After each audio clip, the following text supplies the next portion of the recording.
everyone, and welcome to the Houston Element Podcast. My name is Missy, and I'm your host. And today, we have a very special podcast episode for you today. He is the problematic lead singer of the most pretentious indie band in Houston, Texas right now. We have Brett, the lead singer of When in May. Thank you so much for having me. It was a pleasure having you, man. I am so glad we were able to book this session, man.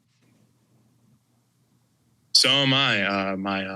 My booking manager has trouble reading sometimes. It's really hard to find good help these days, really, truly. It truly is. It truly is. If it's not in emojis, I don't think they can read. You know, pictures help. I mean, it's been proven, especially amongst children.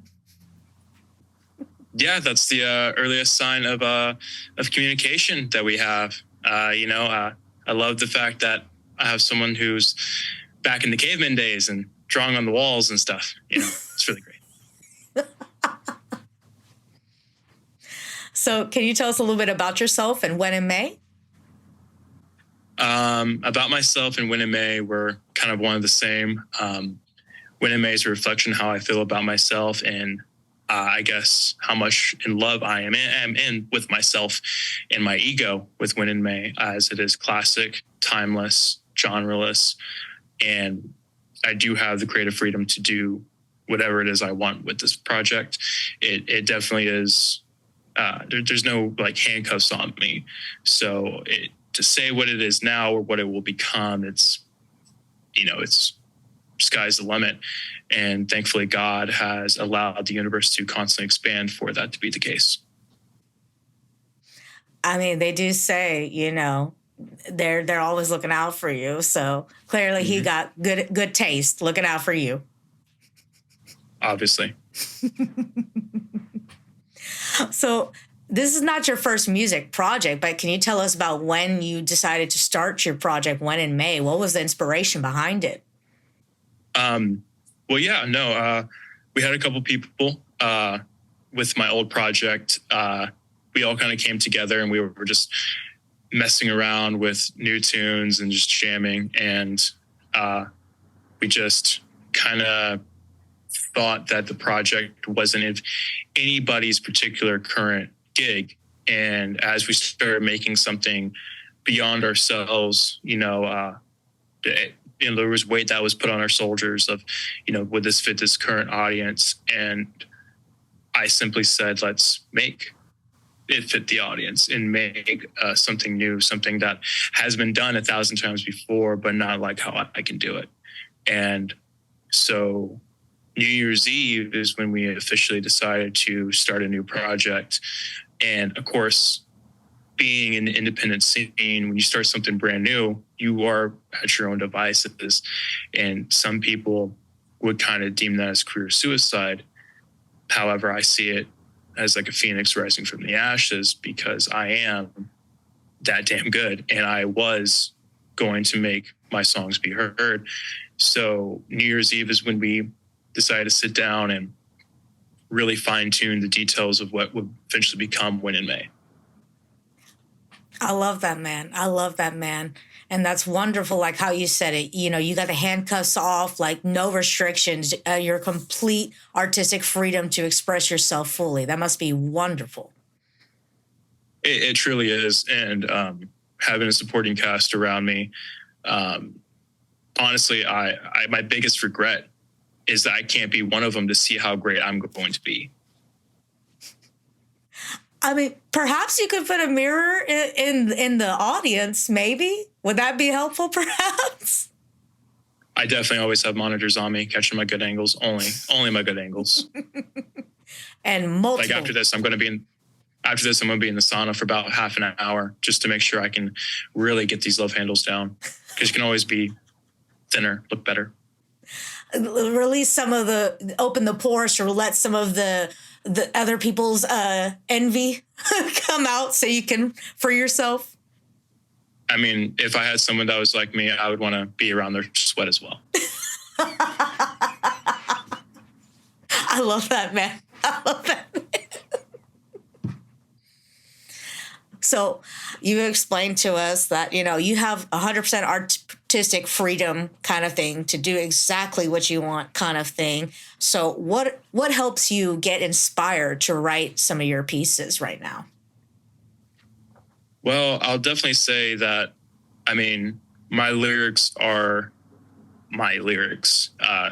If you relate to them in any sort of way, I'm sorry to begin with. But when it comes to writing, it feels like with the song Cheap Red Wine, it's a very much a summer type song, but I released it after the summer because that's not really what it's supposed to be.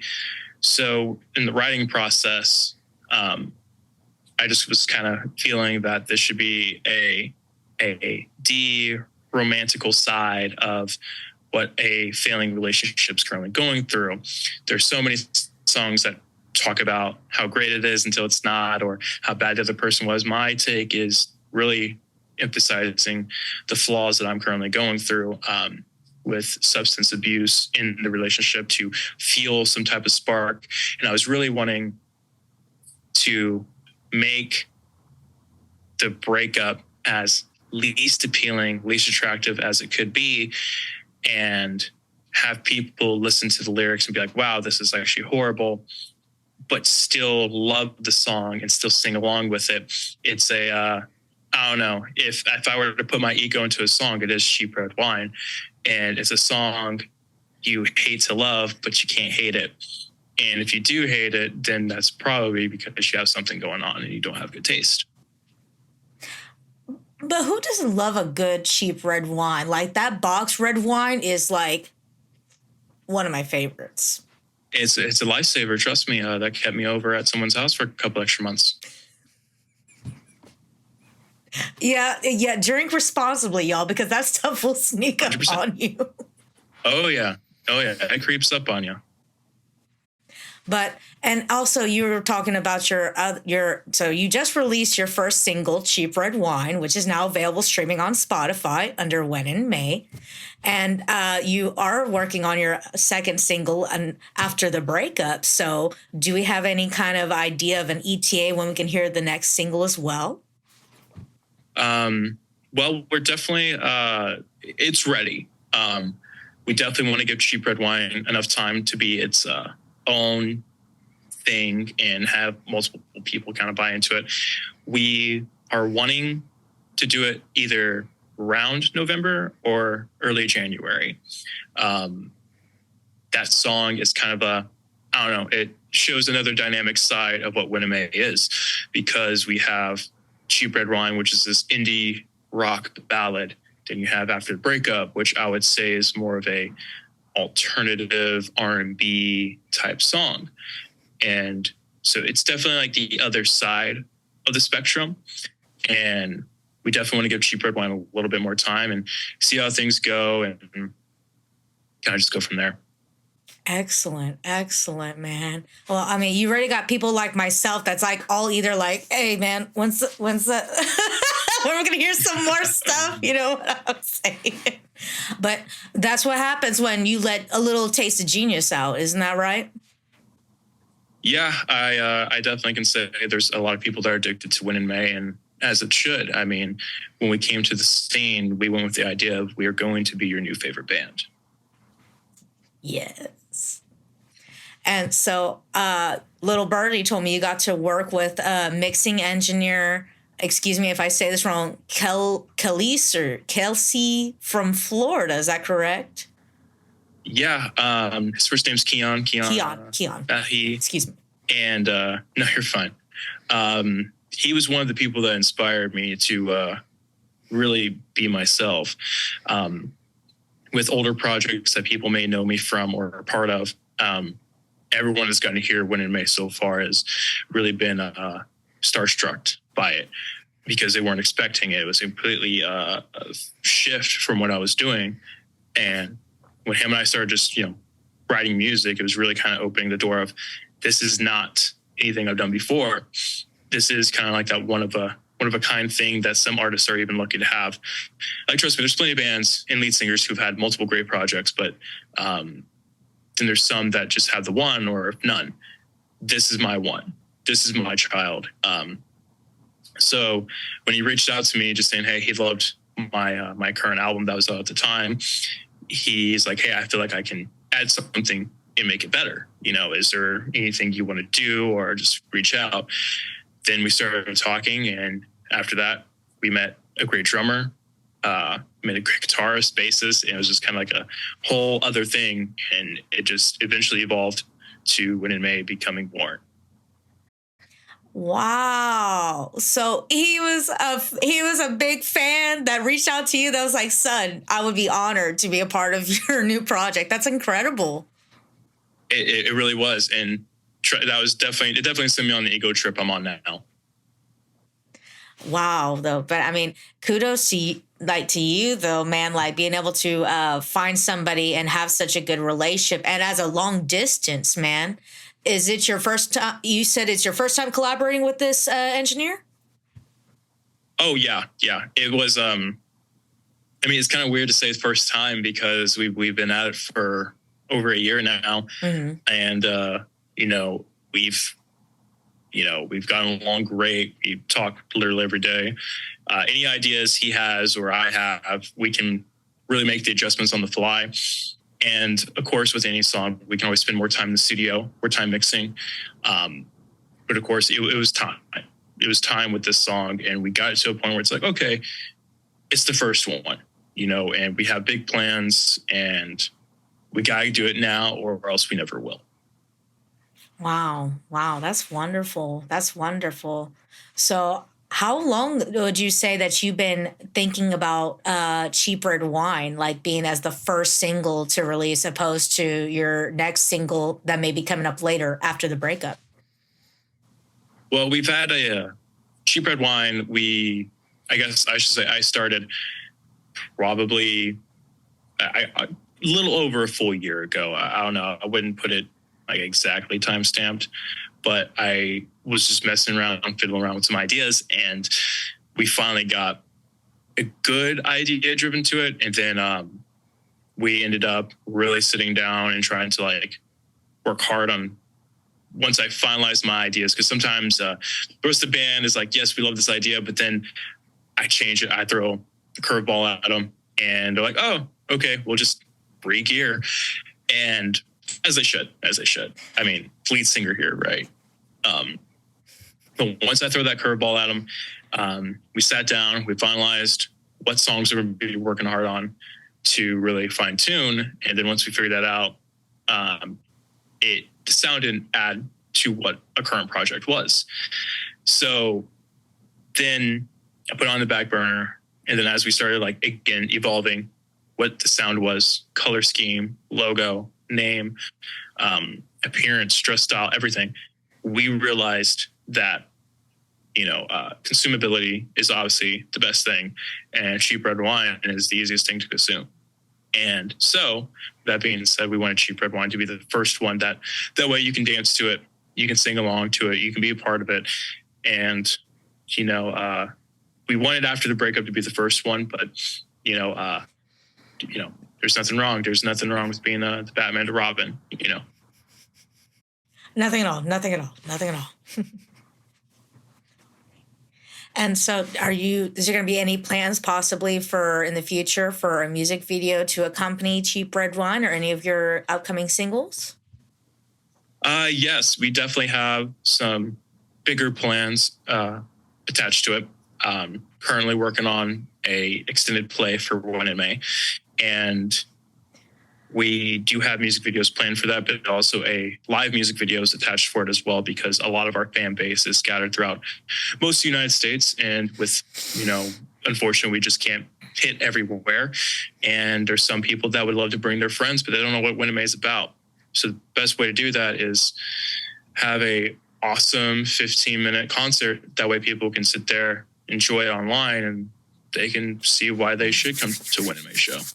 Oh, I love that. I love that idea. Oh, I'm going to be waiting for that for sure. Now, I was one of the select lucky ones, excuse me, who got to see your debut show back in August. So how was that performing your new project, new music for the first time live? Definitely interesting, I'll say.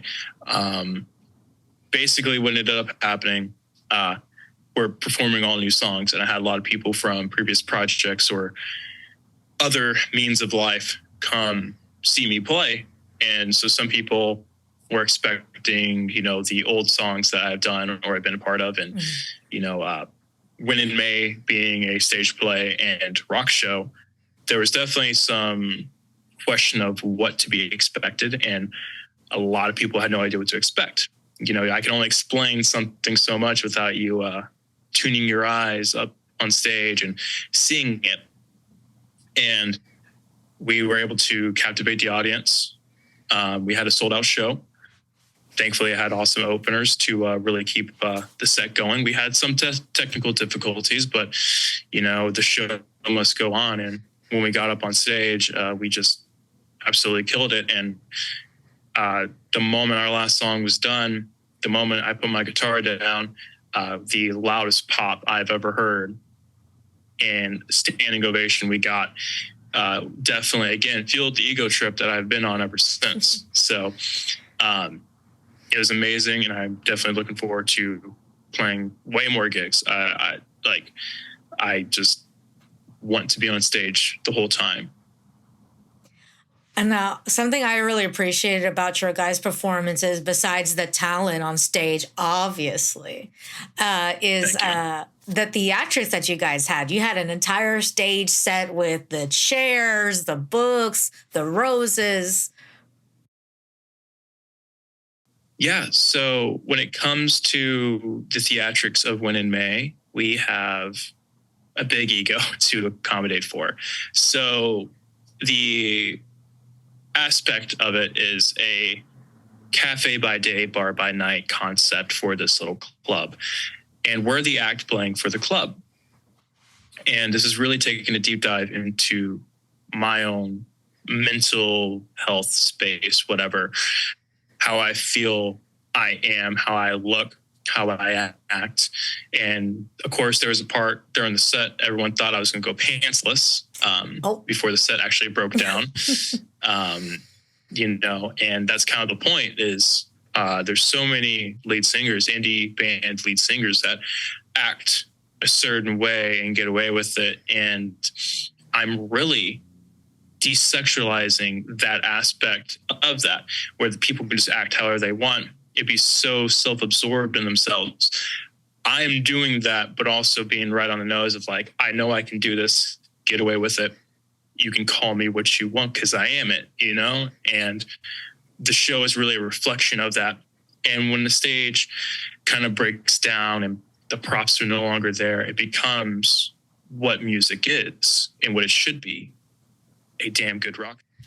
Very much so. Very much so. I was very blown away by the performance, and I look forward to attending way more shows. Thank you very much. So do you have your eyes set on doing any upcoming shows here in Houston or maybe in any other cities for coming up in 2024? Definitely have some cities we want to definitely hit. I mean, anywhere that will take us, obviously we're going to go. We really don't say no to playing live and having new eyes upon us. And again, I am obsessed with the feeling of you don't know what to expect and you see that reaction when they're blown away. Again, I wish I was a fan and got to watch myself perform on stage.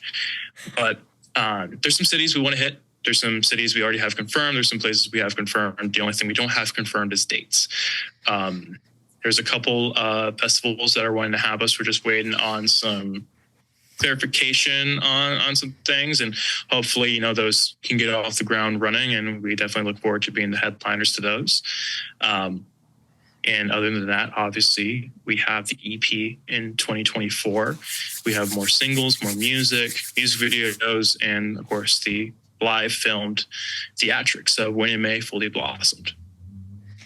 Wow. Wow. Oh, wow, man. So you guys hit the ground running. Like you already got like it in sixth gear and it's barely November, man. Definitely. I mean, you got to stay ahead of the curve. And something that I really applaud myself for is the work and dedication it takes to be this good, to look this good. I mean, like, look what I'm wearing. I'm wearing this, on a virtual podcast. Like, come on. It's all about being the part. You're not just playing the part, you are the part. And, if we're just an indie band that is just trying to take it with the strides, unfortunately, this is a very tough business. We got to do what we can. And there's no exceptions. There's only meeting the bar and then raising it higher. As much as I don't enjoy seeing people with their pants below their waist, it's refreshing to see someone like yourself dressed so well and professionally and still giving an amazing show. I mean, again, that's what sets When It May apart. I mean, I am not just only the best lead singer in Houston, I am also the best looking lead singer in Houston. And I mean, you look at me, you think to yourself, I can take this to my parents. Then you take them to a show and then they forbid you from seeing me, makes you want to see me more. So it's I don't know. It's a charm, I guess. And speaking of charm and loveliness, so your logo is the white outlined rose, and you always have the roses when you're doing your performance on the stage. So can you tell us about the symbolism of the rose to When It May? Well, when we were starting When It May, we wanted a simplistic logo that can be really easily recognized. And how do you go about making something timeless and remarkable? You just don't. That you have to get lucky. And I mean, with When It May, I feel like we've trapped lightning in a bottle 4 or 5 times now. So the artist that I worked closely with when making the rose, I wanted the rose to be drawn in one line that can be easily done every single time, but each rose is different. Like we have the one that's our band logo, and that is the symbolism of the white rose is of a new love. And with all of us coming from different projects and having a long lineage in music, this was a new love. This was a new start, a new beginning. And with When It May, that was perfect. It's brand new. And it showed me I can love music again. It showed other people in this project that we can be something. And now we are. And now with that logo, anybody that gets that tattooed on their arm, it's going to be different than what the logo actually is. Because again, it is meant to be one of a kind. And like every single one of our fans, they're one of a kind. Wow. I like that, man. And is that supposed to be kind of like a double entendre, kind of like you are one of a kind? So even though we try to repeat your style, we'll never get close enough. I mean, yeah, kind of. I mean, there's going to be a lot of people that say When It May rip off, this act.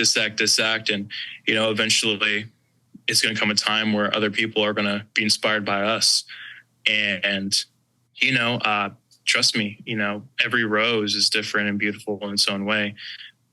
But let's face it, I mean, there's the ones that are framed for a reason.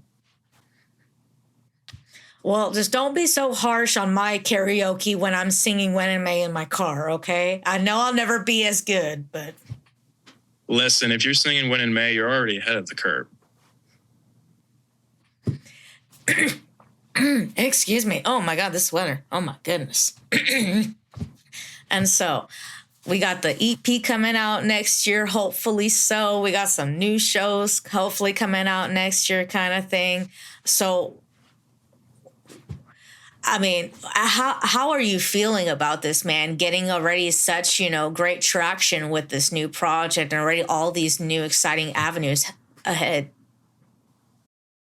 I mean, I feel ecstatic, but also at the same time, when I've been working so hard and keeping my nose to the grindstone, it's rewarding in the feeling of how people are accepting Win in May.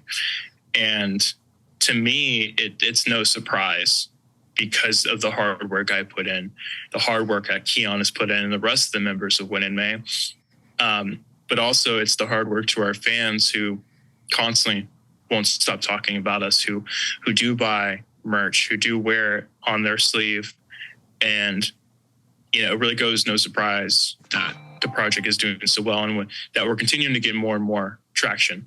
There's a lot more to achieve and prove, and my ego won't let me fail. So, I mean, it's like trying to put two magnets of the same, positive. It's just never going to happen. The greatness is never just going to stop.